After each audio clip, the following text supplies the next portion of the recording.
8.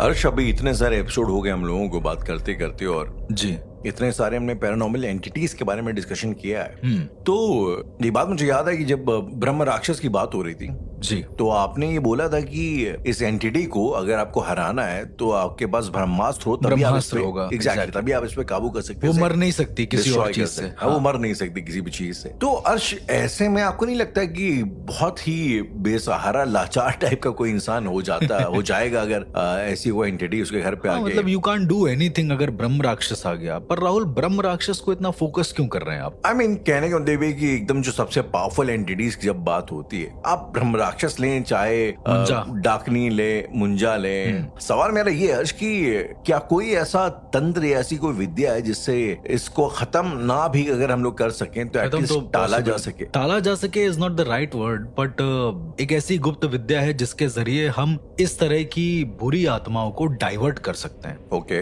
Divert as in हम इन आत्माओं को भी हेलुसिनेट कर सकते हैं। राहुल, आत्माओं को हेलुसिनेट कर सकते हैं? मुझे लग रहा है कि सुनने में बहुत अजीब लगेगा, क्योंकि बहुत लोगों ने सिर्फ ये सुना होगा कि आत्माएं हमें हेलुसिनेट करती हैं, पर कुछ ऐसी गुप्त विद्याएं हैं राहुल जो आत्माओं को भी हेलुसिनेशन में डाल सकती हैं। ओके, उदाहरण के तौर पर अगर वो गुप्त विद्या आपके पास है तो ऐसा कहा जाता है कि आप अपने आप को किसी भी एंटिटी में बदल सकते हैं। Okay, I am so sorry, but weird है। एंटिटी में बदलने का मतलब ये होता है कि आप किसी और एंटिटी के लिए खुद को किसी और एंटिटी में बदल सकते हैं, लेकिन इंसानों के लिए आप वैसे के वैसे ही रहेंगे। मैं थोड़ा सा और डिटेल में समझाता हूँ। सो बेसिकली इन डेप्थ ये होता है कि जो तुम्हारी स्पिरिट होती है वो स्वैप हो जाती है किसी और एंटिटी के थ्रू। ऐसी भी एक साधना एग्जिस्ट करती है। पर इस साधना को बताने से पहले राहुल, मैं हाकनी का जिक्र करना चाहूंगा आपसे। और मानो या ना मानो, हाकनी का डायरेक्ट कनेक्शन सीधा इस साधना से है। तो बेसिकली राहुल, एक गाँव था जहाँ पे लोग मरे हुए मिलते थे दुर्गा माँ के मंदिर के बगल में। ओके, अब आमतौर पर राहुल, आपने सुना होगा कि दुर्गा माता लोगों की रक्षा करती हैं, लेकिन उस गांव का सीक्वेंस कुछ और था। उस गांव में लोग धीरे धीरे उस मंदिर से डरने लगे थे, जबकि वो मंदिर बहुत पवित्र था। ओके, क्या आप राहुल, इतने एपिसोड क्योंकि आप सुन चुके हैं, क्या आप बता सकते हैं कि ऐसा क्यों होता था कि दुर्गा माता की मूर्ति के बगल में कोई मेल की लाश मिलती थी हर महीने? कुछ अगर आपका आइडिया अगर आप लगा पाए, कोई एंटिटी हो वहां पर, कुछ ऐसा हो। जहां तक मुझे याद है हर्ष, आपने कई बार बताया है कि बहुत सारी एंटिटीज होती हैं, फीमेल एंटिटीज, जो कि गण होती हैं माता की गण होती हैं। एग्जैक्टली। और वो शायद अगर आप पे कंट्रोल कर लें तो पॉसिबिलिटी है कि ऐसा कुछ हो सकता है। काफी हद तक आप वहां तक पहुंच गए हैं, लेकिन राहुल, यहाँ पर सिनेरियो ये था कि जब भी शादी होती थी, कोई न्यूली मैरिड कपल होता था जी, हर 3 महीने के अंतराल पर वो मर जाता था। पूरा कपल नहीं मरता था, सिर्फ जो मेल इंसान होता था वो मर जाता था। और वो उसकी जो बॉडी होती थी वो दुर्गा माता की मूर्ति के ठीक बगल में बैठी हुई मर जाती थी। मतलब दीवार से टेक लगाकर वो इंसान बैठा हुआ है जी, और उसके बाद वो मर गया है। देन धीरे धीरे वहां पर कई सारे पंडित, कई सारे तांत्रिकों को बुलाया गया ये सब देखने के लिए। जो भी तांत्रिक वहां पर आए हैं राहुल, वो तांत्रिक भी अगले दिन उसी मंदिर के सामने मरे हुए मिले। तो लोगों ने सोचा कि भाई ये शायद जो मंदिर है ये बहुत खराब है, ये अच्छा नहीं है मंदिर। अक्सर क्या होता है राहुल, हम जब प्रॉब्लम हमारे सामने आती है, जब समस्याएं हमारे सामने आती हैं, तो हमें लगता है कि जैसे तैसे इसका हल कर दो, जुगाड़ करके। ये बहुत सारे तांत्रिकों ने वहां किया, लेकिन फिर एक अघोरी आए वहां पर। अब राहुल, यहाँ से बहुत सुनने वाले लिसनर को ये लगेगा कि चीजें ठीक हो गई, पर वो अघोरी जब आए हैं तो उन अघोरी ने अपने ही त्रिशूल से अपना हाथ काट दिया है। ओके, मतलब जब वो इन सारी चीजों के बारे में पता करने आए हैं, उन्होंने ध्यान व्यान लगाया उस मंदिर के सामने बैठ के, वो पागल से होकर अपने ही त्रिशूल से अपने हाथ पे जोर से मार लिया। धस गया मतलब उनके हाथ में उनका त्रिशूल। और वो बार बार ये चिल्लाने लगे कि इसके पास मत जाना, इसके पास मत जाना, तुम्हारे सारे जीवन बर्बाद हो जाएंगे। ओके, अब सारे जीवन के कहने का उनका तात्पर्य ये था कि तुम जितनी भी जिंदगी अगले जन्म लेकर या उसके अगले जन्म लेकर लोगे, वो सारे जन्म बर्बाद हो जाएंगे। तो ये बात कुछ गांव वालों को याद हो गई थी कि भाई उन्होंने कहा था कि सारे जन्म बर्बाद हो जाएंगे। फिर वो अघोरी, मतलब अघोरी आप समझ रहे भगवान शिव के कितने करीब होते हैं। जी, हाँ जी। वो भी उसे ठीक नहीं कर पाए। ओके, सुनने वालों को मैं बता दूं कि ये चीज मैं भी ठीक नहीं कर पाया था। ये मैंने सिर्फ उस इंसान से सुनी थी जो इंसान बहुत बड़ा पैरानॉर्मल एक्सपर्ट था, और वो भी उन दिनों में जब वो इसे ठीक कर रहे थे। और राहुल, अगर मैं आज आपको बताऊंगा कि वो इंसान कहाँ है तो आप विश्वास नहीं मानेंगे। वो इस दुनिया में ना होकर भी एग्जिस्ट करते हैं। वही जो एक्सपर्ट सही करने गए थे। तो इन अघोरी ने, जब मैंने अघोरी की बात बताई, जो अघोरी आकर देख के गए थे, इन अघोरी ने जब कहा कि सारे जीवन बर्बाद हो जाएंगे, कुछ लोगों ने इसको ध्यान में रख लिया। ओके, उनमें से ही एक इंसान ऐसा था जिसने ये बात बाहर किसी और पंडित को बताई। तो उस पंडित ने कहा कि इन चीजों का जड़ जानना है ना, तो जहाँ ये सब मौतें हो रही हैं उस जगह पर रात के करीबन 2:35 के पास जाओ। और उन्होंने एक लोटा दिया था, एक जल दिया था, बोला था इस जल को वहां पर डाल देना और इसमें माचिस की तीली से आग लगाना। वो पेट्रोल नहीं था राहुल, वो जल था।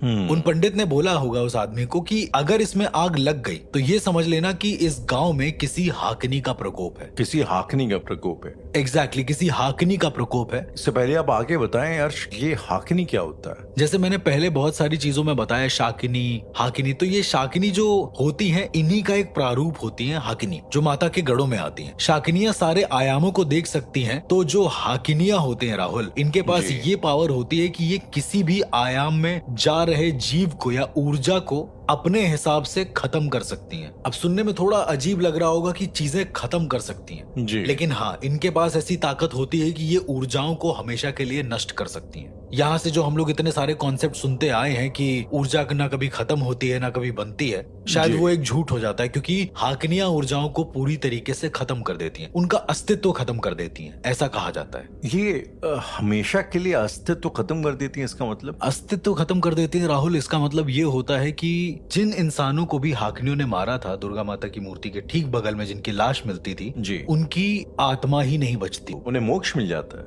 अब इसके बारे में तो मुझे नहीं पता कि उन्हें क्या होता है क्या नहीं होता है, क्योंकि आफ्टर लाइफ किसी ने नहीं देखा, पर उनकी आत्माएं एग्जिस्ट ही नहीं करती हैं। बिफोर टेलिंग दिस टॉपिक, ये पूरा गांव का सिनेरियो बताने से पहले एक और मैं चीज बताता हूँ। मैं एक ऐसे इंसान से मिला जिसके पास हाकिनी सिद्ध थी, और मुझे पता था कि उसके पास हाकिनी है। उसकी हरकतें सिद्ध किया जा सकता है, आराम से किया जा सकता है।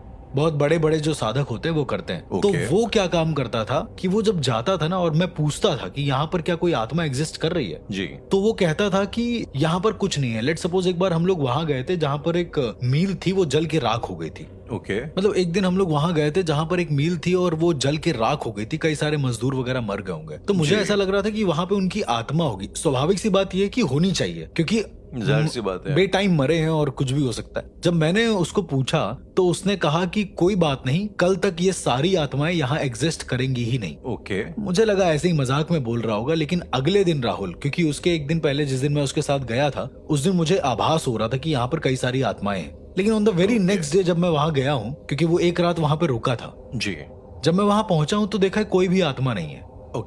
मतलब मुझे सेंस तक नहीं हो रहा था कि वो जगह नेगेटिव है। राइट। मैंने 3-4 बार उसको पूछा कि आखिरकार वो आत्माएं कहाँ गई, तुमने उन्हें हमेशा के लिए मुक्त कर दिया या कुछ ऐसा? तो कहता नहीं, मेरे पास इतनी अथॉरिटी नहीं कि मैं मुक्त कर दूं उन लोगों को। मैं उनका अस्तित्व इस दुनिया से भुला सकता हूँ, ये मैं कर सकता हूँ। भुला सकता हूँ? एग्जैक्टली, ये जो शब्द उसने बोला था ना कि भुला सकता हूँ, ये बड़ा खतरनाक था। और उसको वहां पर मरने वाले हर एक इंसान के घर वालों के बारे में पता था। ये एक ऐसा साधक था मेरी जिंदगी का, जो मेरे लिए तो बहुत यूनिक था, क्योंकि मैं पहली बार किसी ऐसे इंसान से मिल रहा था। उसके बाद इस इंसान ने मुझे शमशान घाट दिखाया जहां पर रोज मैं जाया करता था एक समय पे। उस शमशान घाट में वो कहता है कि तुम्हें क्या लगता है यहाँ जितनी चिताएं जल रही हैं सबको मोक्ष मिल जाता है? मैंने कहा कि मोस्ट प्रोबेबली मिल ही जाता होगा अगर अंतिम संस्कार सही होता है, अगर वो नियति के दिए हुए टाइम पर मरती होंगी। पर राहुल, उस दिन उसने जो मुझे करके दिखाया वो मेरे होश उड़ा चुका था। करके दिखाया आपको उसने? हाँ, वो रात को रुका उस दिन और उसने एक चिता जल रही थी, मतलब आधी से ज्यादा जल चुकी थी जी। उसने उस चिता पे अपने पैर का अंगूठा ऐसे रखा, मतलब पहले उसको प्रणाम किया उस चिता को, फिर अपने पैर का अंगूठा उस पे रखा। और अंगूठा रखने के बाद मैं सरप्राइजिंगली क्या देखता हूँ कि जो वो साधक है उसके हाथ पर एक अलग तरह का कंपन होने लगा, मतलब वो वाइब्रेट करने लगे उसके हाथ, ऐसा जैसे कोई एनर्जी उसके हाथों में आ रही हो जोर से। राइट। देन इसके बाद वो कहता है कि मेरे चेहरे की तरफ बिल्कुल भी मत देखना।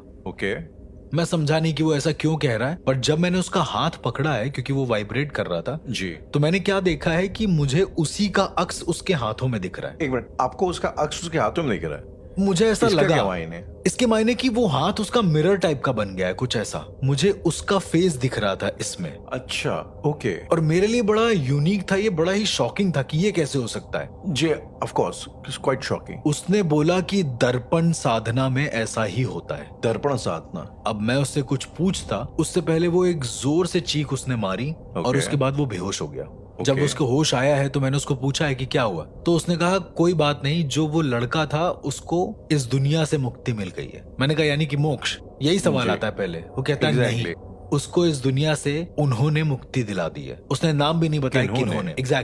एग्जैक्टली मुझे ये भी नहीं बताया कि किन्होंने। देन एक दिन वो ना बैठकर साधना कर रहा था, पूजा कर रहा था। ओके तो उस साधना में उसने अपने सर के ऊपर एक नारियल रखा था। ठीक है। धीरे धीरे मैं क्या देखता हूँ राहुल कि जैसे जैसे उसका मंत्रोच्चारण खत्म होता है वो नारियल काला पड़ने लगता है। मुझे ऐसा लगता है कि वो काला हो रहा है। सर के ऊपर रखे। हाँ, और वो नारियल उसने मुझसे ही मंगवाया था। ठीक है, Okay. मैं ही लेकर आया था बाहर एक शॉप से। ओके करीबन 15-20 मिनट के बाद राहुल मैं क्या देखता हूँ कि उसने नारियल को अपने सामने तोड़ा है और उस नारियल से अलग अलग तरह की चीजें निकल रही हैं। बाल के टुकड़े निकल रहे हैं, खून निकल रहा है अलग सा। और ये मेरे लिए पहली बार शॉकिंग था। मैंने ये देखा था कि लोग इंजेक्ट कर देते हैं नारियल के अंदर जी। और बाल वाल भर देते हैं, पर ये कैसे कि जो मैं नारियल लाया उसमें ये हो गया। अगर राहुल ये बात मुझे कोई और बताता तो मैं इसे अंधविश्वास ही मानता, लेकिन जो मैंने अपनी आंखों से देखा वो अंधविश्वास तो नहीं था। तो इसने कहा कि आज एक और आत्मा को मुक्ति मिल गई है। मैंने कहा एक तरफ तुम मोक्ष के कॉन्सेप्ट को मानते ही नहीं हो,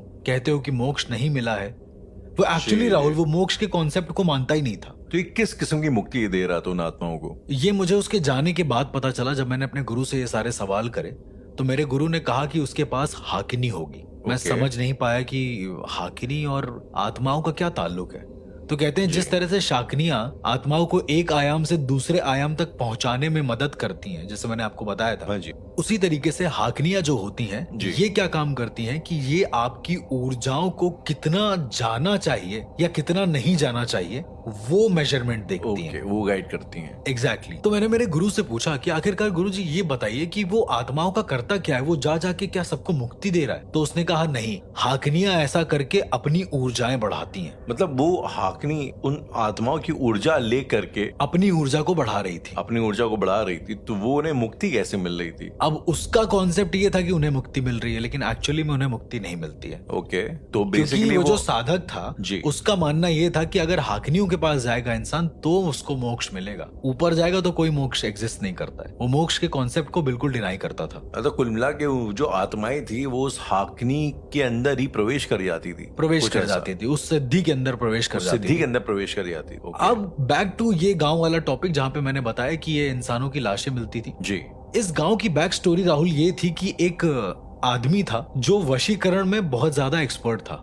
वो बहुत सारी चीजों का वशीकरण किया करता था, लोगों पर, अपने घर वालों पर, सब पे। ओके। फिर उसे एक दिन हाकिनी साधना के बारे में पता चलता है और वो हाकिनी को सिद्ध कर लेता है। अच्छा राहुल, हाकिनी के साथ एक सिनेरियो ये भी है कि हाकिनी को हमेशा एक सोल चाहिए, एक आत्मा उसको चाहिए ही चाहिए। ओके। लेट सपोज अगर मैंने हाकिनी को सिद्ध करा है और मैं उससे कोई काम करा रहा हूँ तो हाकिनी को मुझे एक आत्मा देना पड़ेगा, मतलब किसी एक इंसान की मौत। अच्छा ओके, अपनी या किसी और की? नहीं, अपनी नहीं, किसी और की मौत। अगर हम किसी और की नहीं देंगे तो वो हमारी सोल को अनंत काल तक बंदी बना लेगी, ऐसा कहा जाता है। ओके। एंड देन उस आदमी ने जिसने हाकिनी को सिद्ध किया हुआ था उसने उससे काम लेना शुरू किया कि ये लड़की मेरी हो जाए, ये लड़की अपने घर को छोड़कर मेरे पास आ जाए। तो ये मोस्टली ये जो आदमी था लड़कियों के ऊपर बहुत ज्यादा प्रयोग किया करता था। राइट। हाकनी काम तो कर देती थी लेकिन हाकनी बदले में एक सोल मांगती थी। तो ये इंसान कहता था, जो बहुत पहले यहाँ पे एग्जिस्ट करता था इस गांव में, ये कहता था कि मेरे मरने के बाद इस गांव में जितने भी लोग हैं वो सब तुम्हारे हैं। ओके। जितने भी मेल्स होंगे उनको तुम मार डालना, क्योंकि ये नहीं चाहता था कि इसके अलावा औरतों को कोई और छुए।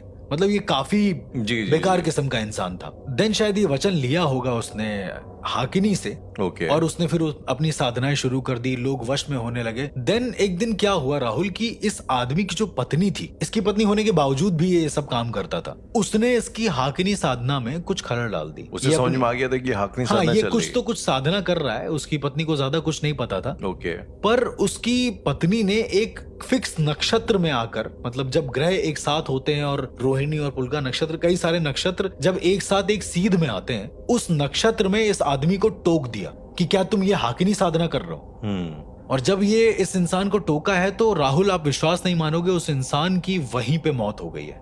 हाकिनी साधना इतनी खतरनाक होती है कि उस इंसान की वहीं पे ऑन द स्पॉट मौत हो गई है। लेकिन हाकिनी जो थी वो अब इसकी वाइफ पर आ गई थी, इसकी वाइफ का शरीर ले लिया था तो उस क्या हाकिनी ने। उसने अपनी वाइफ की आत्मा को ऑफर किया था हाकिनी को? नहीं, उसने कुछ ऑफर नहीं किया था, वो कुछ कर रहा होगा, उसकी वाइफ ने बस टोक दिया। ओके। तो ऐसा भी होता है कि अगर आप कुछ ऐसी भयंकर साधनाएं भी होती हैं जहां पर अगर आपने इंसान को टोक भी दिया ना तो आपकी मौत वहां निश्चित है 100%। राइट। अब राहुल, इसके बाद उसकी जो वाइफ थी वो हाकिनी से पजेस हो गई और ऐसा कहा जाता है कि बहुत सारे जो मेल्स होते थे वो सबको मारती थी। ओके। और उस गांव में जो दुर्गा माता की मूर्ति के बगल में जो लाशें मिलती थी उसका कारण भी यही बताई गई, क्योंकि जब ये पहले मरी है, मतलब इसकी वाइफ जब मरने वाली थी तो इसकी वाइफ ने उसी मंदिर के पीछे अपनी जान दी थी। जो दुर्गा माता का मंदिर था वहीं पे। कोई मंदिर के पीछे क्यों जान देगा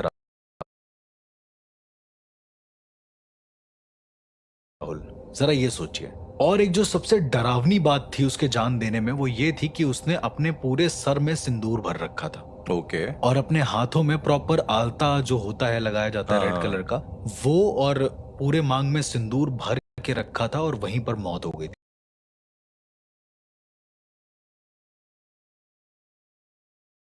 उसकी। और ऐसा बताया जाता है कि इस तरह के प्रोसीजर में अगर हाकिनी किसी को पजेस करती है तो उसकी मौत जो लेडी होती है ऐसे ही होती है। देन राहुल, वहां पर ये बहुत सारी चीजें आने लगी कि दुर्गा माता की मूर्ति खराब है या फिर इस तरह से। जब पता चल गया सबको कि वो हाकिनी है, मैंने बताया था वो आदमी एक बाबा के पास गया तो उसने कहा था मिट्टी का तेल डाल के देखना, पानी डाल के देखना, अगर वो जल जाए मिट्टी का तेल बन जाए जी।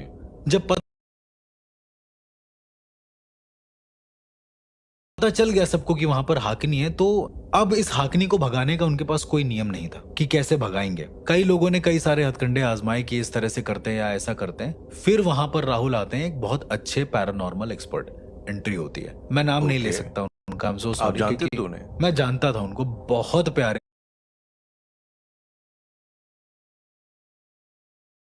थे और मतलब दिल के बहुत साफ इंसान थे। ओके। समहाउ मैं उनसे 2-3 बार ही मिला हूँ, ज्यादा नहीं मिला हूँ। और इस बीच में भी मैं उनसे मिला था जब वो ये सब हील कर रहे थे। अच्छा, बाय द वे यश, उस तांत्रिक का क्या हुआ जिसकी बीवी के ऊपर हाकनी आई थी? वो तांत्रिक तो वहीं ऑन द स्पॉट मर गया ना। ओके। वो बचा ही नहीं और उसकी बॉडी भी नॉर्मली थी, जैसे अंतिम संस्कार होता है वैसे ही हुआ। अच्छा। ऐसा कुछ हुआ नहीं, बस साधना के बीच में उसको टोक दिया गया था इसलिए वो मर गया। Okay. There is no logical reason कि वो क्यों मरा, क्या मरा, कार्डियक अरेस्ट हुआ नहीं हुआ। देन वो जो पैरानॉर्मल एक्सपर्ट थे जब वो आए, जब उन्होंने देखा कि ये सब क्या हो रहा था, तो उनके जो गुरु थे वो त्रिजटा अघोरी रहे। अघोरी तो आपने बहुत सुना होगा, एक त्रिजटा अघोरी भी होते हैं क्योंकि उनसे ऊपर कुछ नहीं होता है।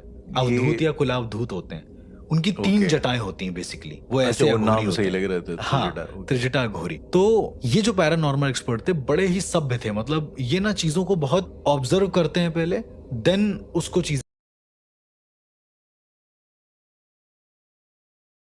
करते हैं। मैंने इनके केसेस के बारे में सुना है, इन्होंने इतने बड़े बड़े केसेस को सॉल्व किया है ना विद इन 2 to 3 डेज कि मैं बता नहीं सकता। जब इन्होंने ये हाकिनी वाला पूरा केस देखा और उन्होंने इसकी बैक स्टोरी समझ ली कि क्या है बैक स्टोरी, तो इन्होंने एक काम करा। इन्होंने बोला कि अब इसको सही करने का एक ही तरीका है कि मैं अपने ऊपर चीजें ले लूं। ओके। देन इन्होंने मृत्यु दर्पण साधना करी। मीनवाइल मैं इनसे मिला था एक बार बनारस में। तब ये साधना कर रहे थे, मृत्यु दर्पण साधना, और उसी वक्त इन्होंने उस पूरे गांव के बारे में मुझे बताया था। ओके।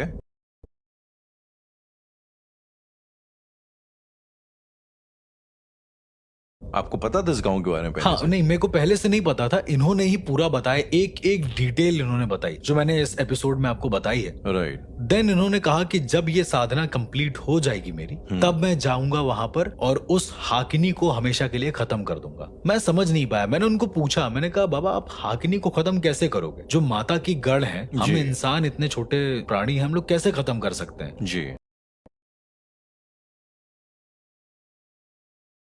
तो उन्होंने कहा व्हाट इफ अगर उस हाकिनी का सामना एक हाकिनी से हो जाए। मैंने फिर ये दिमाग लगाया, मैंने कहा कि शायद आपके पास भी कोई हाकिनी होगी। एक कॉमन सा दिमाग होता है कि भाई आप हाकिनी को लड़ा देंगे और इस तरह से, बहुत कॉमन सा। उन्होंने कहा नहीं, थोड़ा और सोचो, मुझे देखो और फिर थोड़ा और सोचो। मैं तब भी नहीं समझ पाया राहुल। उन्होंने 3-4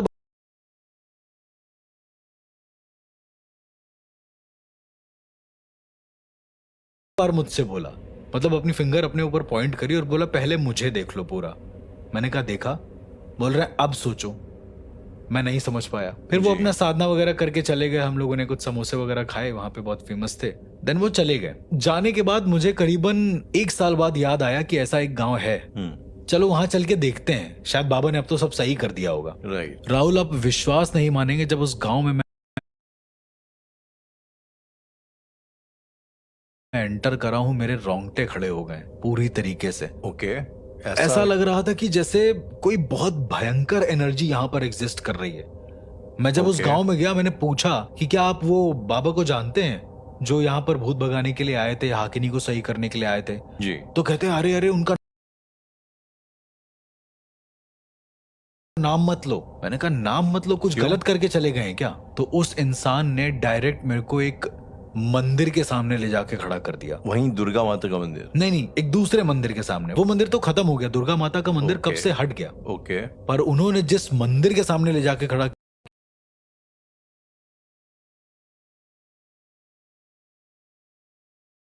किया, राहुल मैं आपको बता नहीं सकता। उस मंदिर में वो जो बाबा थे पैरानॉर्मल एक्सपर्ट, जी। उनका चेहरा कार्व करा हुआ था किसी ने पत्थर से। ओके।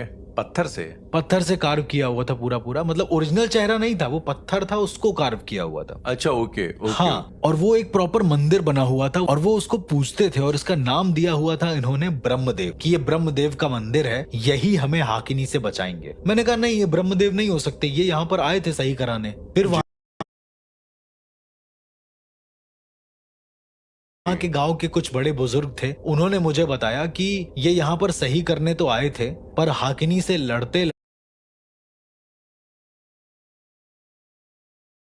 लड़ते ये खुद भी विलुप्त हो गए और नहीं पता चला कि कहाँ गए। इनके सिर्फ कुछ बाल मिले जो आज भी इनके पत्थर के ऊपर रखे हैं। मतलब एक पत्थर है जिन पर इनका चेहरा कार्व है पूरी तरीके से, और उस पत्थर के ऊपर बाल रखे हुए हैं। ऐसा करके एक पूरा पूरा मंदिर था। तो मैंने जब उनको पूछा कि वो बाबा हैं कहाँ, उन्होंने कहा पता नहीं, रातों रात वो गायब हो गए। तो एक बड़े बुजुर्ग थे वहां पर बैठे थे, वो कहते हैं कि शायद हाकिनी से लड़ते लड़ते वो खुद एक हाकिनी बन गए थे। इज इट ये ऐसा भी हो सकता है? राहुल, पैरानॉर्मल दुनिया में कुछ भी हो सकता है जहां तक मुझे लगता है। और मृत्यु दर्पण साधना के बारे में जब मैंने अपने गुरु से पूछा तो उन्होंने मुझे बताया कि मृत्यु दर्पण साधना में अगर आपके सामने मुंजा आता है और उस साधना को आपने कर रखा है, तो आप बदल कर एक मुंजा के फॉर्म में हो जाएंगे। आप मुंजा की तरह दिखेंगे उस मुंजा को, यानी कि जो एंटिटी आपके सामने आएगी आपको हार्म करने, आपको मारने, वो ये समझेगी कि वो अपने आप को ही देख रही है। ऑलराइट। एक ऐसा हेलुसिनेशन, एग्जैक्टली, एक ऐसा आईना जो आत्माओं को उन्हीं का प्रारूप दिखाता है, लेकिन वो आप होते हो। इसीलिए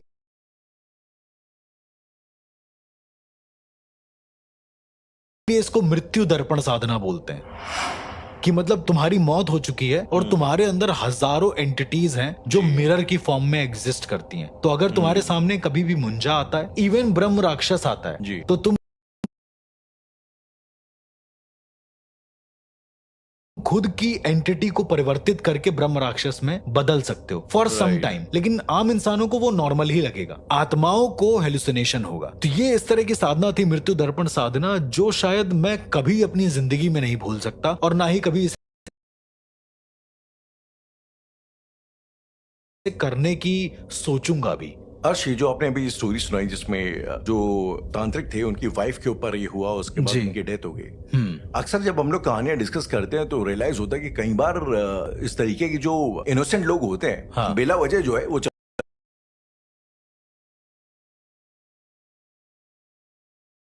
चले आते हैं, मतलब शिकार हो जाते हैं सब चीजों का। मतलब उनकी गलती भी नहीं होती और गलती भी नहीं होती। हाँ, आप सोचने के लिए मजबूर हो जाते हैं कि ये जो जमाने भर के सीरियल किलर्स और तमाम खूनी लोग हैं जी, तो इनके ऊपर कुछ या इनके साथ कुछ पैरानॉर्मल नहीं होता होगा? और अगर मैं कहूँ राहुल कि ये जो सीरियल किलर्स और तमाम जो खूनी होते हैं, जो दोषी होते हैं, इनफैक्ट इनकी आत्माएं जरूरत से ज्यादा खतरनाक होती हैं। तो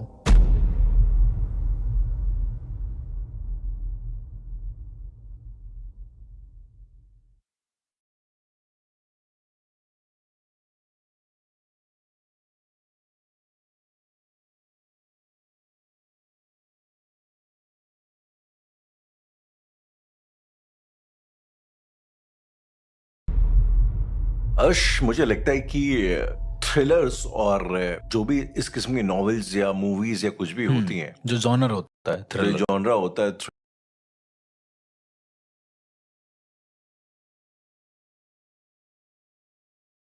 थ्रिलर्स का, इसमें आई थिंक सीरियल किलर से ज्यादा इंटरेस्टिंग या एक्साइटिंग कोई और चीज है नहीं। आई मीन हाँ मतलब बहुत जगह सिर्फ वही चलता है, क्राइम एक तरीके से। एग्जैक्टली, आई मीन पूरी दुनिया जो है एक तरीके से फैसिनेटेड है, I mean in wrong way of course, लेकिन एक जो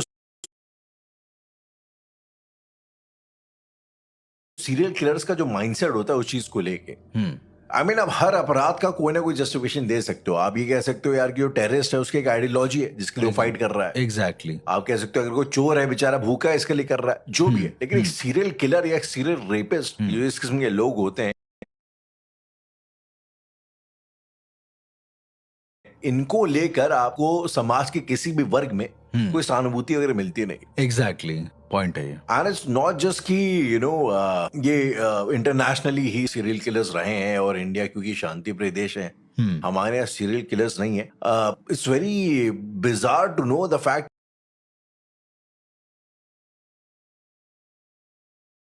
कि इंडिया में भी सीरियल किलर्स की कोई ऐसा कमी नहीं है। एग्जैक्टली मतलब बहुत सारे हैं, बड़े नामचीन हैं। अगर आप वैसे जाएंगे तो अक्कू यादव एक है जो कि नागपुर के हुआ करते थे। स्टोनमैन केस आपने प्रीटी मच सुना होगा। जी।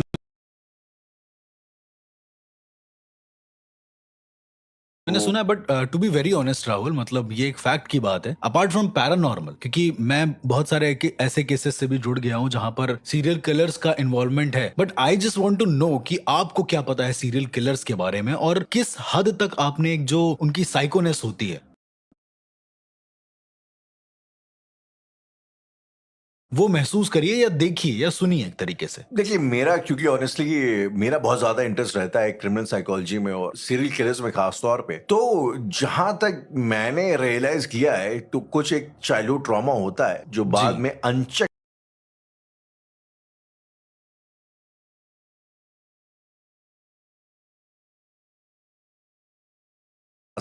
बच्चे होते थे तो लोग इतना ध्यान नहीं दिया करते थे कि आपके बच्चे का दिमाग किस डायरेक्शन में जा रहा है। अक्कू यादव मैंने अभी जस्ट नाम लिया आपके सामने, नागपुर के बोबड़ा की ये केस था जी। अगर जो लिसनर्स हैं हमारे, अगर वो इसमें इंटरेस्टेड हों तो आप प्लीज जानिए उसके बारे में। और आपको ये जान के हैरत होगी कि इस बंदे को भरे कोर्ट रूम के अंदर एक क्राउड ने, एक मॉब ने मार डाला। एक मॉब ने मार डाला और मॉब लिंचिंग का ये केस गिना जाता है। आप सुनेंगे तो आपको लगेगा मॉब लिंचिंग का केस है, यानी आपको या तो बेचारा इनोसेंट आदमी होगा, लेकिन जब उसके आप हिस्ट्री पे जाएंगे, ये एक मोहल्ले का लड़का था, एक बड़ी बस्ती में रहता था, इसके घर वाले दूध बेचते थे। और इस पर आई गेस एक डॉक्यूमेंट्री भी बनी है जिसमें कोर्ट रूम के अंदर नेटफ्लिक्स पे डॉक्यूमेंट्री भी बनी है जिसमें इसकी पूरी लाइफ किस तरीके से ये बेधड़क चलता था। किसी की भी घर में घरवाली के साथ रेप कर लेगा, किसी घर में घुस के खाना खा लेगा, बुरी तरीके से मर्डर करके चौराहे के बीच में। मतलब कुल मिला के सीरियल किलर्स काम करते हैं जी आपकी वनरेबिलिटी पे। मैं एक केस आपको और बताना चाहूंगा, ये मुझे बहुत ज्यादा ही बिजारली इंटरेस्टिंग लगता है। ये केस है साइको शंकर का। अब psycho Shankar basically M Jaishankar नाम के व्यक्ति थे, ये तमिलनाडु के रहने वाले थे। ये एक सीरियल रेपिस्ट थे, ये सीरियल किलर थे। इसने अपनी लाइफ स्पैन में, अपनी क्रिमिनल रिकॉर्ड हिस्ट्री में 30 के लगभग औरतों का रेप किया और उनका मर्डर भी किया जी। इसका एक वियर्ड स्टाइल था, ये हमेशा अपने साथ एक लंबा सा एक खड़क टाइप का, एक चाकू टाइप का रखता था, और इससे जो है औरतों का रेप करने से पहले उन्हें टॉर्चर करने में बड़ा मजा आता था। जैसे जब रेप करने वाला होता था तो उन्हें बिजली के करंट के झटके देता था, ये उनकी नसों के अंदर सुइयां घुसा देता था, ये लड़कियों के नाखून के अंदर ये सुइयां घुसा देता। मैं ज्यादा ग्राफिक डिटेल्स बहुत ज्यादा गोर था, एक तरीके से बहुत गोर किस्म का था। उसके बाद जब ये खून खराबा कर लेता था, उसके बाद जाके अपने रेप की शुरुआत करता था, दी एक्टिविटी ऑफ रेप। और उसके बाद जो है उनको मार भी देता था। और डोंट यू थिंक, मैं sorry to cut you off, but don't you think कि हम लोगों ने जितनी पैरानॉर्मल से रिलेटेड बात, हम लोगों ने फ्रीडम फाइटर्स की बात कर ली है, हम लोगों ने हर एक एंटिटीज की बात कर ली है, इंसानों की बात कर ली है, तो डोंट यू थिंक कि इनकी जो आत्माएं होती होंगी वो कितना ज्यादा खतरनाक होती होंगी। मैं यही सोच के जब मैंने पहली बार साइको शंकर के बारे में जानने की कोशिश करी, एक अजीब से एक फैक्ट के इसकी लाइफ में 3 बार ये पुलिस कस्टडी से भाग गया। और एक बार जब ये भागा था पहली बार, तो इन्हें जो कांस्टेबल ले जा रहे थे उसने इस गिल्ट में सुसाइड कर लिया कि मेरे हाथों से साइको शंकर, इसका नाम साइको शंकर पड़ गया था, साइको शंकर भाग गया है और उसने तुरंत जाके 6 लड़कियों का खून कर दिया बल्लारी में जाके। ओके। तो आप इसकी बात करें, मैं सोचता था कि यार कि इसकी आत्मा, साइको शंकर की आत्मा इवेंचुअली इसकी जो है इसने खुद का अपना गला रेत लिया जेल के अंदर और खुदकुशी कर ली, खुद ही मर गया, मतलब खुद ही मर गया कन्फाइनट्री, एक सॉलिटरी कन्फाइनमेंट के अंदर। बेसिकली अकेले इसको कैद रखा गया था एक सॉलिटरी कन्फाइनमेंट रूम के अंदर। उसको जब बंद किया गया था तो उसी अकेलेपन ने इसमें फाइनली अपने आप को चाकू मार लिया। इसके ऊपर बाय द वे ये बड़ा इंटरेस्टिंग है कि सरकार ने जब इसका एक बार पाँव टूटा था उसके ऊपर 1 लाख रुपए खर्चा किया इसके पाँव को ठीक करने में। इसके लिए बाकायदा साइकेट्रिस्ट आता था जो इसको एक साइकोलॉजिकल ट्रीटमेंट वगैरह इसकी देख रहा था।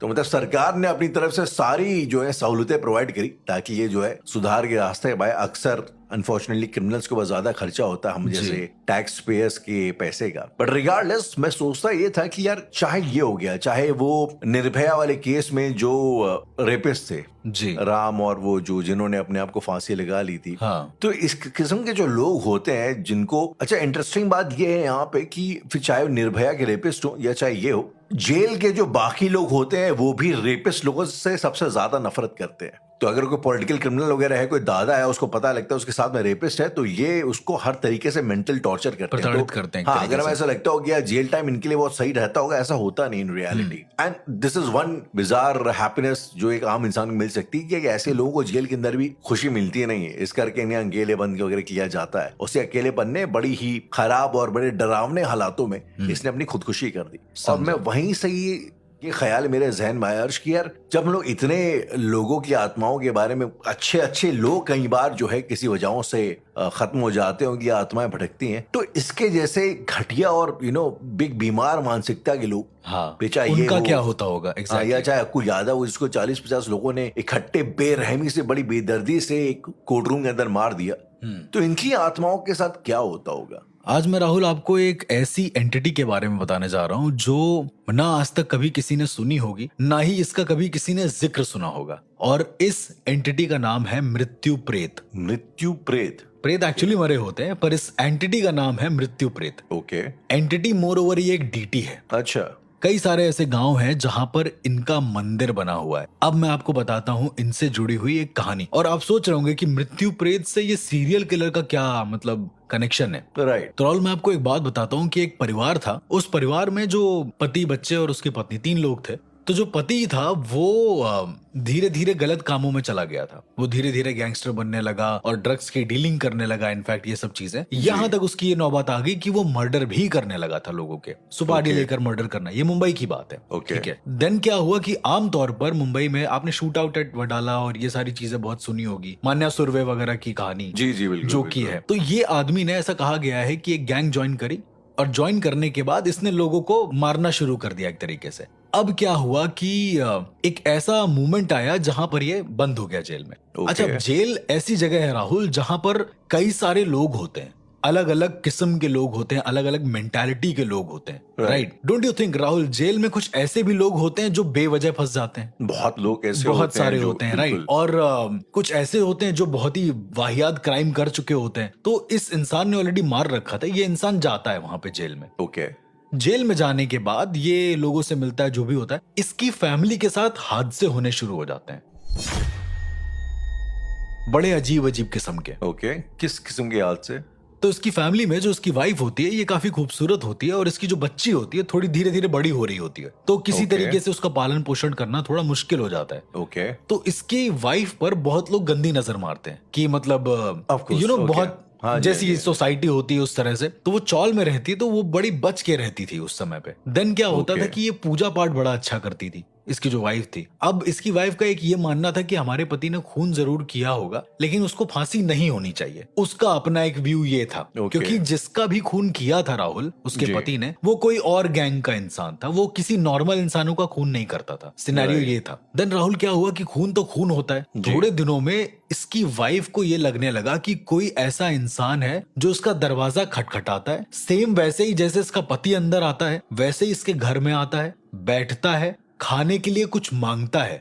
और इसकी वाइफ जब कमरे में उठ के जाके देखती है हॉल में, तो वहां पर कुछ नहीं होता है। लेकिन रात को सोते समय बार बार इसकी वाइफ को लगता है कि कोई इसे पकड़ रहा है, जैसे पति पत्नी रहते हैं रात को, ठीक वैसे ही इसकी वाइफ को लगने लगता है। 1 दिन लगता है, 2 दिन लगता है, 3-4 दिनों के बाद इसकी वाइफ को ऐसा लगता है कि कोई उसके साथ इंटीमेट होने की कोशिश कर रहा है। ओके। कोई स्पिरिट उसके साथ इंटीमेट होने की कोशिश कर रही है। राहुल, ये बहुत बिजार केस था जो मैंने अपनी आंखों से देखा था, क्योंकि मैं डायरेक्टली इस केस को हैंडल नहीं कर रहा था। मेरी एक फ्रेंड थी, वो हैंडल कर रही थी, बट उसने मुझे बताया कि एक लड़की है, उसको ऐसा लगता है कि कोई उसके साथ सेक्स करने की कोशिश कर रहा है। अब आमतौर पर कई सारी ऐसी ऊर्जाएं होती हैं जो ऐसा कर देती हैं, जो बहुत ज्यादा खतरनाक होती हैं, कह सकते हैं, और एक निश्चित क्राइटेरिया के अंदर ही करती हैं। ऐसा नहीं कि सभी के साथ हो जाता है, ये इतना कॉमन नहीं होता है। राइट। मैंने बताया कि भाई एक काम करो, उनको ये बता दो, ये सजेस्ट कर दो। तो उस लड़की ने, जो एक्सपर्ट थी, उसने सजेस्ट किया होगा, लेकिन उससे कोई फायदा नहीं हुआ। उसके बाद क्या हुआ राहुल, कि जब ये रास्ते से जाने लगती है औरत, जिसका पति जेल के अंदर था जी,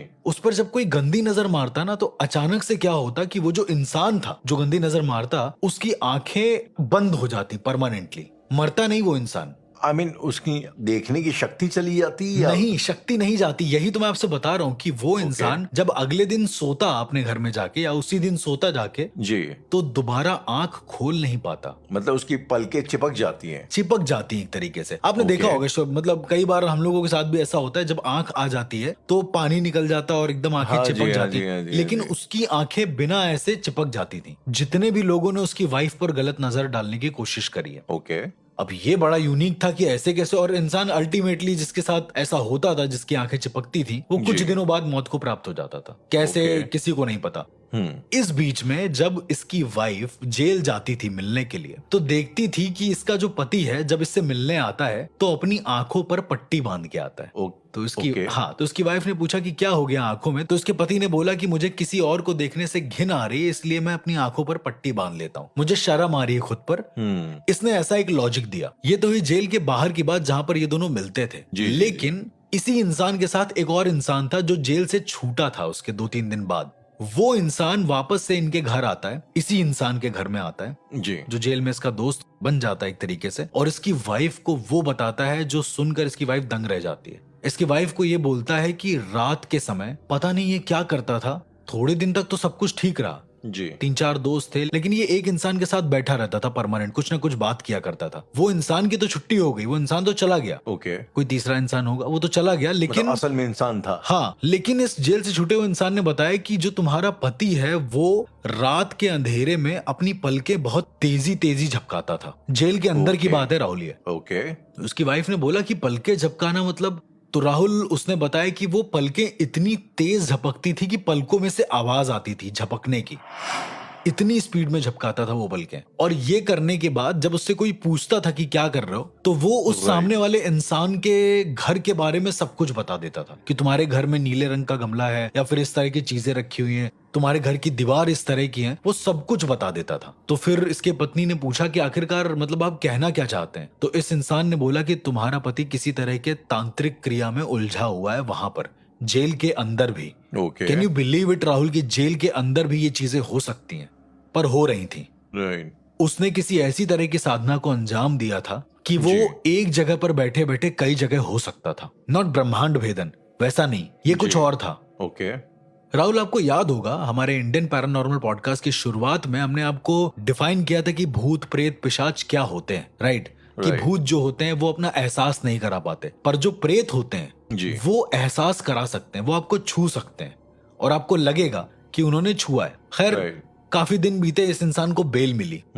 ये इंसान जब वापस आया घर में तो अपनी पत्नी को छूने नहीं देता था खुद को, ना अपने बच्चे को, कहता था कि उसे अलग रहना है। खूनी का दाग तो उसके ऊपर पहले से ही था, तो इन लोगों ने वहां से घर शिफ्ट कर दिया। ये बार बार अपने परिवार वालों को बोलता था कि तुम मेरे साथ चल के शमशान में रहो। क्यों ऐसा करता था, क्या होता था, किसी को कुछ नहीं पता। देन थोड़े दिन के बाद क्या हुआ राहुल, एक बड़ी ही अजीब सी घटना हुई जी। इस इंसान ने अपने आप को जला लिया जिंदा, और इसकी वाइफ ने ये पूरा नजारा अपनी आंखों से देखा। और जलाने से पहले राहुल, उसने अपनी आंखों में जो नॉर्मल चम्मच होती है स्टेनलेस स्टील की, वो घुसा ली थी दोनों आंखों में। देन अपने पूरे शरीर को जला लिया था इसने, और जलते जलते भी ये किसी तरह का मंत्र उच्चारण कर रहा था। मतलब इसकी आंख में वो घुसा हुआ है, वो जो चम्मच स्पून है, और लगातार इसकी आंखें झपक रही हैं। ये इसकी बीवी ने जब देखा तो वो देख के बहुत ज्यादा डर गई और इस इंसिडेंट को उस जगह पर रहने वाले हर एक इंसान के साथ शेयर कर दिया ताकि उसको कोई सोल्यूशन मिल पाए, क्योंकि अब उसे हर जगह अपने पति की आंखें दिखती थी कि वो एक खूनी पति था, उसकी पति की आंखें मिलती थी। तो बाद में जब उस लड़की ने सारा अपने पति की हिस्ट्री पता करी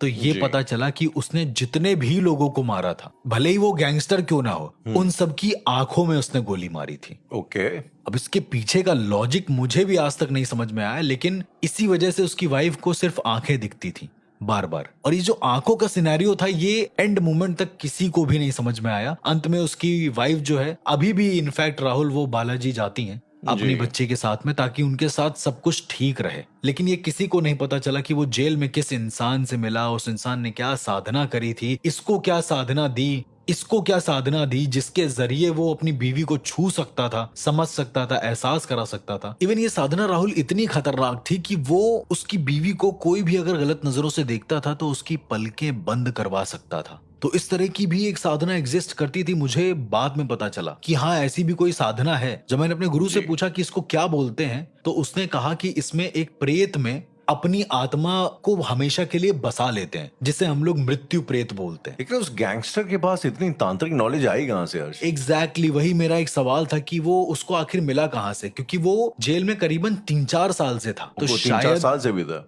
एग्जैक्टली और शायद 3-4 साल से जेल में रहने पर वो जिसके साथ रहा होगा वो इंसान को तंत्र की नॉलेज होगी जिससे वो बात किया करता था। एग्जैक्टली और उसके बाद वो इंसान तो चला गया लेकिन अपनी पूरा ज्ञान इसको देकर चला गया। ये हो सकता है। तो इस तरह का भी एक केस सुना था जो सीरियल किलर से रिलेटेड था और जो कितना ज्यादा बिजार हो सकता था सुनने में, वो मैंने इसको सुना। अर्श इस कहानी के दौरान आपने एक चीज बताई कि उसका कोई सेलमेट था, कोई उसका जो उसके साथ में कैद था, जिससे शायद उसने इस ज्ञान को अर्जित किया। हाँ अब ये जो शख्स था, आई एम अज्यूमिंग कि कोई तंत्र का एक्सपर्ट रहा होगा, तो ये इसने मतलब 1-2 महीने की कैद में जो भी उसका ज्ञान था, जो भी उसकी साधना थी, आप कहना चाह रहे हैं सब उसको ट्रांसफर कर दी राहुल, क्योंकि जैसे मैंने आपको बताया कि ये जब जेल में गया था उसके 1-2 महीने के बाद से हादसे होना शुरू हो गए थे इसकी फैमिली के साथ में, राइट? ओके। लेकिन मेरे हिसाब से जिस इंसान ने कभी जिंदगी में कोई साधना ना करी हो वो 1-2 महीने में किसी साधना को सिद्ध कर ही नहीं सकता। Exactly my point. ठीक है, तो अब इसके पास ये आया कैसे? इसका राहुल सिर्फ एक ही तरीका होता है कि वो इंसान या तो बहुत नेगेटिव हो, जो कि वो था ऑलरेडी, और दूसरा ये कि जो इंसान दूसरा इंसान है जिससे वो साधना की बात कर रहा है जी, वो इंसान इतना बड़ा तंत्र का ज्ञाता हो कि वो अपना पूरा ज्ञान यानी अपनी पूरी सिद्धि इस इंसान को दे दे। शायद इस केस में यही हुआ होगा। उस जेल के देखिए अंदर की बात तो मुझे भी नहीं पता कि क्या था क्या नहीं था जी, पर शायद जितना मेरा अनुमान है वो यही है कि इस इंसान ने खुद अपनाई होंगे सिद्धियों को। इस इंसान ने खुद बोला होगा कि जो भी सिद्धि तुम दे रहे हो वो मुझे दे दो और बदले में मेरे पत्नी की और मेरे बच्ची की आत्मा तुम्हारी होगी। तो आप कहना चाह रहे हैं कि जब आखिर में वो शमशान ले जाने की जिद कर रहा था, इवेंचुअली लेके गया, तो वो उसकी पीछे वजह ये थी कि एग्जैक्टली उसके पीछे वजह ये थी कि वो अपने पत्नी और अपने बच्चे को भी इन सब चीजों में लेकर आए और धीरे धीरे वो खुद से अग्री कर लें कि हमें मरना है, ऐसा करके। ये भी एक प्रोसेस होता है जहां पर आप आत्माओं को अपनी रूहें दे देते हो हमेशा के लिए, मतलब sell your soul to the divine वाला। जैसे आपने हाकनी केस में बताया कि अगर वो कुछ करती हैं तो तो ऐसा कर लेती हैं। और वो आपसे इस केस में जब मैंने आपको बताया कि वो मृत्यु प्रेत को काबू कर रहा था, वो मृत्यु प्रेत, तो मृत्यु प्रेत एक ऐसी चीज होती है राहुल जो इस तरह की बुरी एंटिटीज को, ऐसा कहा जाता है यमलोक में। अब देखिए यमलोक ना आपने देखा है ना मैंने देखा है, पर शास्त्रों में लिखा है और कई सारी प्राचीन किताबों में भी लिखा हुआ है कि यमलोक में एक मृत्यु प्रेत नाम की एंटिटी होती है जो जितने भी बुरे लोग होते हैं, बहुत ज्यादा बुरे, जिन्होंने बहुत गलत काम किए होते हैं, वो उनको अपनी तरह से सजा देती है। वो उनको गरुड़ पुराण में लिखे गए मंत्रों के हिसाब से या फिर चीजों के हिसाब से सजा नहीं देती है, वो उन्हें अपने हिसाब से सजा देती है। और अगर किसी ने जीते जी मृत्यु प्रेत को सिद्ध कर लिया तो उसकी लाइफ तो सही हो जाएगी, लेकिन मरने के बाद उसका जीवन नरक हो जाएगा पूरी तरीके से। मरने के बाद जीवन नरक हो जाएगा मतलब ये तो मतलब उसको कभी भी नरक के कॉन्सेप्ट से मुक्ति मिलेगी नहीं, ऐसा कहने का मतलब। आप कहना चाहते हैं कि उसकी आत्मा जो हमेशा नरक ट्रैप हो जाएगी, हमेशा के लिए ट्रैप हो जाएगी। ओके। लेकिन अर्श, जहां तक मुझे याद आ रहा है इस एपिसोड की शुरुआत हम लोगों ने करी थी सीरियल किलर से, जी। और ये जानने के लिए कि हम लोग इतने जमाने भर के केसेस के बारे में बात करते हैं, लेकिन ऐसी जो आत्माएं होती हैं जो इस किस्म की खूंखार जिंदगी जीती हैं, एग्जैक्टली अपने जीवन काल में बहुत खूंखार होती हैं एक तरीके से। अपने जीवन काल में खूंखार, और वो चाहे मतलब कभी कभार तो मुझे समझ में नहीं आता कि जो खूंखारपना इसको हम बोलते हैं, ये इंसान समाज से सीखता है या खुद से लेके पैदा होता है, या हम सारे ही लोग उस तरीके से कहीं ना कहीं अंदर से उतने सेडिस्ट हैं। मैं आपके साथ एक केस डिस्कस करना चाहूंगा हर्ष। ये 2006-2007 की बात है। बिहार बेगूसराय में एक लड़का था, ओके। बच्चा था 10 साल का। ये केस पैरानॉर्मल है जो आप शेयर कर रहे हैं? ये है तो नॉर्मल, लेकिन ये नॉर्मल तो नहीं है। ओके। पैरानॉर्मल नहीं है, लेकिन नॉर्मल भी नहीं है। अब आप भी ट्रिकी सवाल पूछने लगे हैं, जवाब देने लगे हैं मेरी तरह। जी बिल्कुल, ड्रब्स ऑफ। तो मैं कह रहा था कि ये सवाल यहाँ पे और गहरा है कि यहाँ पे हुआ क्या। ये जो बच्चा था अमरजीत सादा जी, अच्छा, जिसके बारे में 8 पर भी अपलोड है, इवन बहुत सारे लोगों ने बात भी करी है इसके बारे में। यस। सो बेसिकली जो 10 साल का बच्चा था, एक बार ये इसके पड़ोस में एक औरत जो है अपना बच्चे को, अपनी बेटी को, अपनी 8-9 महीने की बेटी को पालने में छोड़ के गई थी। जब वो लौट के आती है तो पता चलता है कि ये वो बेटी गायब है, और जब उसका पता लगाया जाता है तो ये पता लगता है कि ये जो बच्चा है अमरजीत सदा, 10 साल का बच्चा है, ये उसकी बेटी को उठा के ले गया, तब से बेटी गायब है। जिससे पूछा जाता है तो बताता नहीं है। जब बार बार पूछने के बाद, दबाव बनाने के बाद, जो फाइनली बोलता है तो बोलता है कि उसको खेत में ले गया, पत्थर से उस बच्ची का सर फोड़ दिया, और बेल्ट से खींच करके उसका गला उसने दबा के उसको मार दिया, 9 महीने की बच्ची का। समझे? उसके बाद जब इसके ऊपर जो है कार्रवाई होनी शुरू हुई तो पता लगा कि इसने इसी तरीके से अपनी खुद की छोटी बहन को इसी तरीके से मार दिया था, और एक कजन और थी बच्ची, उसको भी मार दिया था जी। और उतनी ही बेरहमी के साथ। तो जब पुलिस वालों ने इस सब सवाल जो कर रही थी पुलिस उससे, तो जिस तरीके से वो जवाब दे रहा था, मतलब कहीं से भी पश्चाताप का, गिल्ट का, इंसानियत का कोई नामो निशान ही नहीं था वहां पे। समझ गया। तो जब आप कोई बड़े, मैंने साइको शंकर की बात करी, चाहे स्टोन मैन वाला हो, चाहे कोई यादव हो, जितने लोग बड़े होकर क्रिमिनल बनते हैं जी, आपके हालात ऐसे होते हैं कि आप इवेंचुअली क्रिमिनल बन जाते हैं, या जो भी आपको परवरिश का जो भी सीन रहता है वो समझ में आता है। लेकिन अर्श, एक 10 साल का बच्चा जब ये हरकत करता है तो अब इसको आप क्या बोलेंगे? मतलब ये ना तो किसी डाकनी हाकनी के वश में है, ना कोई प्रेत की इसके ऊपर बाधा है, या ऐसा है तो ऐसा है यार राहुल, तो अगर इंसान ऐसा है तो एंटिटी और जो खराब एंटिटी है, फिर इंसान में फर्क ही क्या रह जाता है? जैसे आप कहते हैं कि इंसान से बड़ा भूत कुछ नहीं है। Exactly, right. लेकिन राहुल, मुझे ऐसा लगता है कि कुछ ऐसे पैरानॉर्मल केसेस रहे हैं जहां पे I don't know about Amarjeet सदा वाला केस, कि उनका क्या मेंटल स्टेट रहा होगा उस बच्चे का, वो क्या करता होगा, 10 साल के बच्चे का मेंटल स्टेट क्या होगा। पर आई डोंट थिंक ये नॉर्मल है। जिस तरह से आप बता रहे हैं, मुझे नहीं लगता कि ये नॉर्मल है। और राहुल, ये जो आप केस बता रहे हैं, ये तो शायद सिर्फ 1% है जो अभी मैं आपसे सुन रहा हूं, लेकिन मेरे पास कई सारे ऐसे केसेस भी हैं क्राइम्स के जो इतने ज्यादा गोर हैं कि आप उसे नेचुरल चाह कर भी कह नहीं पाएंगे।